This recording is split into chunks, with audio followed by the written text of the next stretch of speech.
see what I see?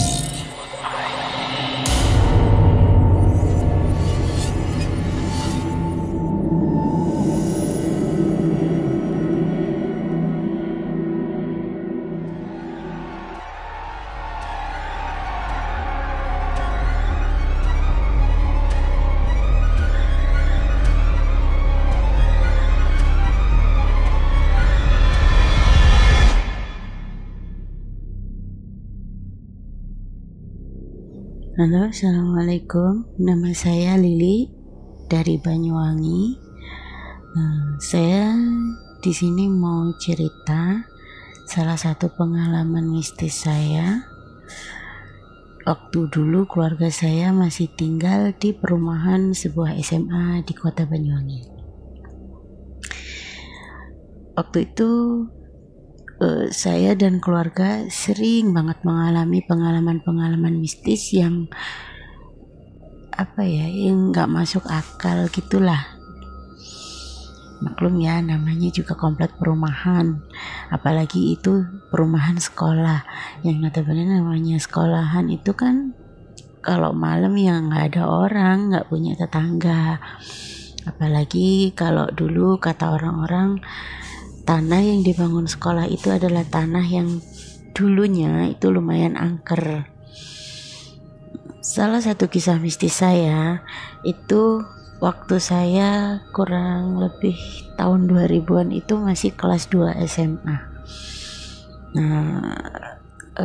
Waktu saya di sana itu kalau belajar itu hanya bisa jam 11 malam ke atas atau habis subuh, karena setelah maghrib sampai kira-kira jam 10 itu saya masih bantuin ibu saya menyiapkan masakan yang untuk dijual di kantin. Nah, kebetulan malam itu malam Jumat. Nah, kalau malam Jumat di radio saya itu ada yang namanya program Kismis, kisah-kisah misteri gitu ya. Nah, isinya itu penyiarnya nanti dikirimin cerita sama penggemar, terus nanti dibacain, atau ada yang telepon gitu, dia cerita secara live gitu di radio. Nah, itu mulainya jam 11 sampai kurang lebih jam 1-an gitu. Nah, setelah selesai saya ngecek pintu sudah dikunci atau apa, matiin lampu, saya sholat isya, masuklah saya ke dalam kamar, mulai belajar sambil ngedengerin radio. Nah, karena PR-nya lumayan banyak dan besoknya ada ulangan, maka saya rencananya tuh belajar sampai jam 1 waktu itu, karena kalau habis subuh kayaknya nggak nutut gitu ya. Awalnya sih fine aja, nggak ada gangguan gitu, sambil dengerin cerita gitu, suasananya tenang dan enak banget gitu, karena ibu saya sama kakak saya sudah tidur dan bapak saya udah mulai berjaga, dia meronda gitu ya, keliling ke sekolahan gitu. Nah, selang kurang lebih 30 menit acara radionya itu udah mulai yang serem banget gitu, karena salah satu penelponnya itu ceritanya bener-bener dapet gitu kan, dia menceritakannya itu bener-bener dapet banget, jadi suasana itu bener-bener serem. Itu dari situ saya mulai ngerasain yang nggak enak. Awalnya sih ruangan kamar tuh jadi lebih dingin gitu ya, tapi saya pikir oh iya ini kan sudah mulai tengah malam gitu, udah nggak ada pikiran macem-macem. Terus mulai bau yang aneh gitu, bayangin tengah malam bau ubi rebus. Saya mikir ini bau ubi dari mana, karena rumah tetangga saya itu jauh gitu ya. Jadi di kompleks perumahan itu ada 2 orang perumahan penjaga, ada 2 orang gitu ya, rumah saya dan rumah Pak D itu.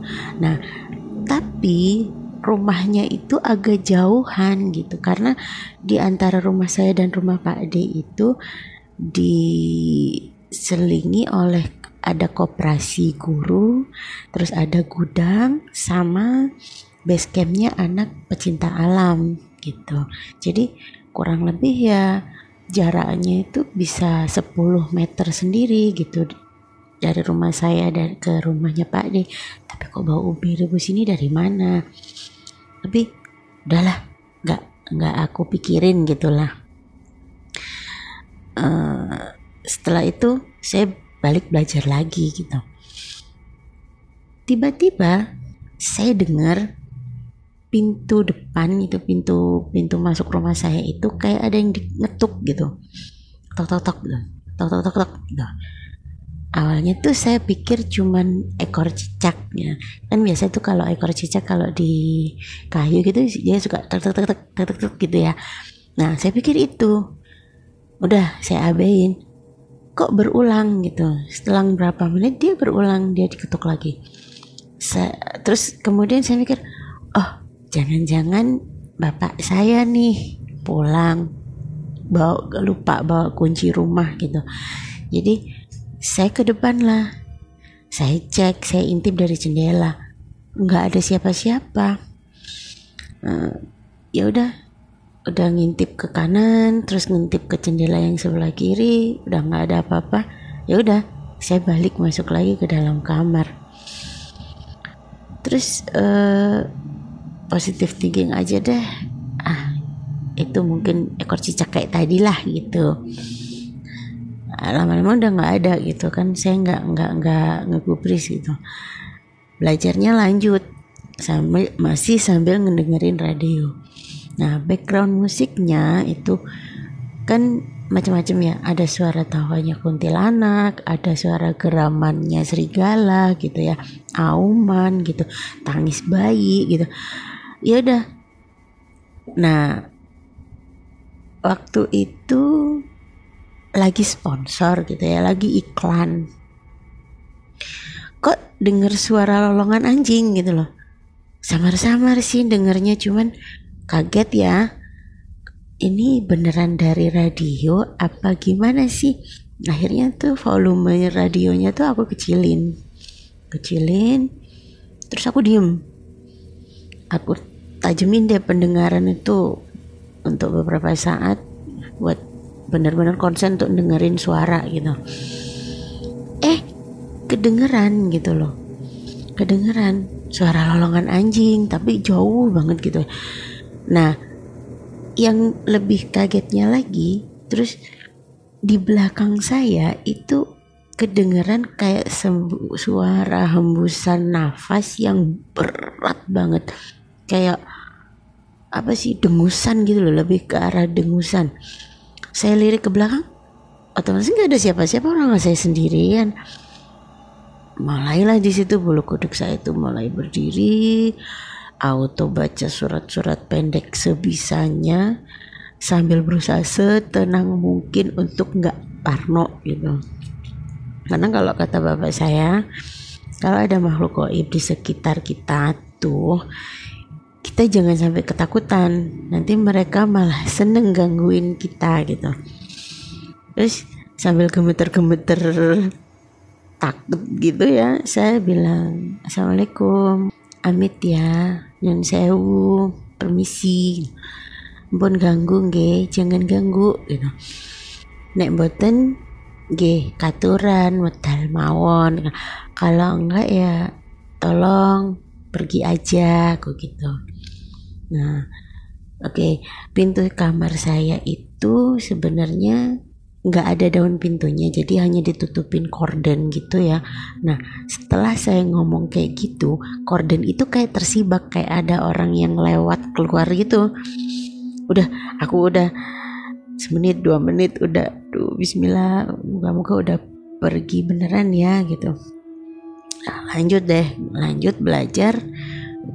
Jam 1 acara mistisnya kan selesai di radio itu. Jadi wah ini udah jam 1, kayaknya kalau aku nggak tidur sekarang besok nggak bakalan bangun. Ya udah, akhirnya aku beresin itu buku-buku pelajaran aku, udah aku masukin ke tas, udah siapin semuanya.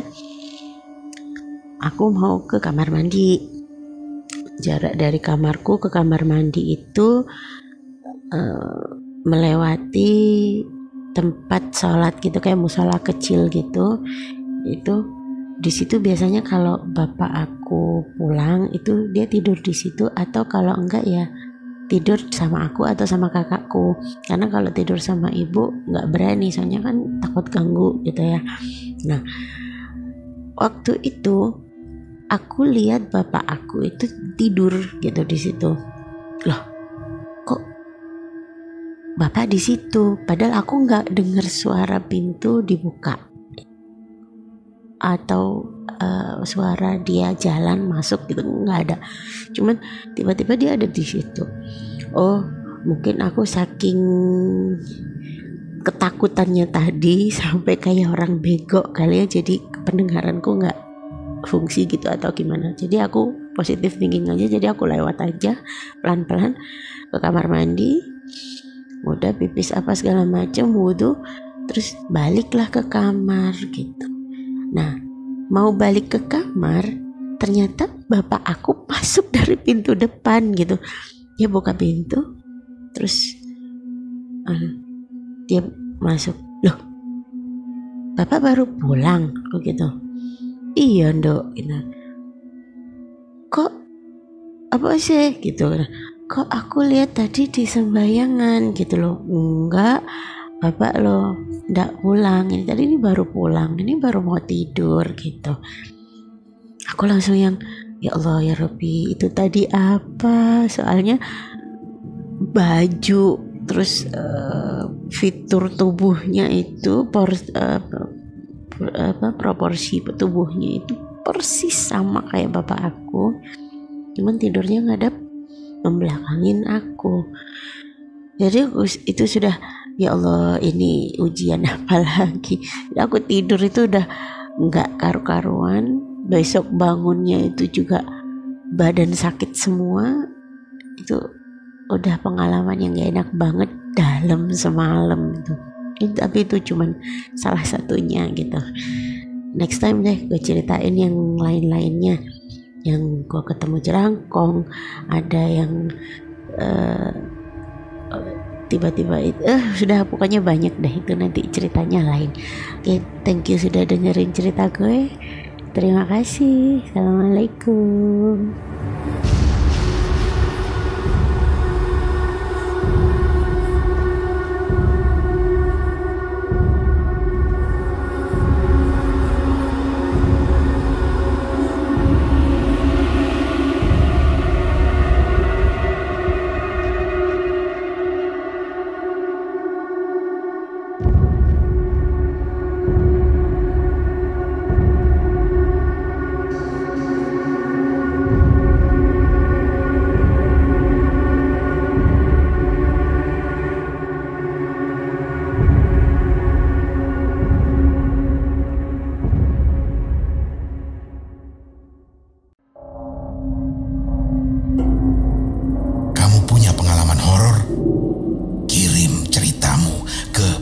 podcast.ceritahoror@gmail.com